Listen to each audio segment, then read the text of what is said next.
আমি ভাই বোনদেরকে নিয়ে একটা ভিডিও বানিয়েছিলাম, যে ভিডিওতে আমি বলেছি যে মৃত্যুর পরে ভাই বোনদের সাথে আর দেখা হবে না।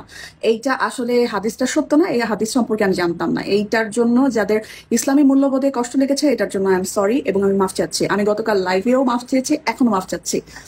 কিন্তু দুঃখের ব্যাপার কি জানেন, আমাকে যারা মেসেজ করছে অথবা আমাকে যারা কমেন্ট করছে, তারা তারা আমাকে লিখতেছে আমি নাকি জাহান্নামী। আচ্ছা, জান্নাত অথবা জাহান্নাম এটা হিসাব করবে কি বান্দারা?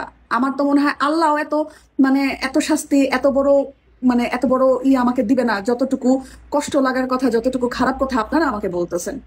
আপনারা এটা আমাকে বুঝায় বলতে পারতেন, কিন্তু আপনারা যেভাবে বলতেছেন।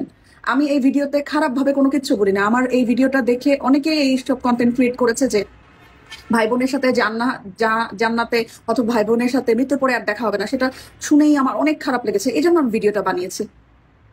আমার ভুল হতেই পারে, কিন্তু আপনারা যেভাবে কথা বলছেন এটাও তো ঠিক না, তাই না? আপনারাও একটু সুন্দর করে কথা বলেন। এইভাবে মানুষকে তো বোঝানো যায় না।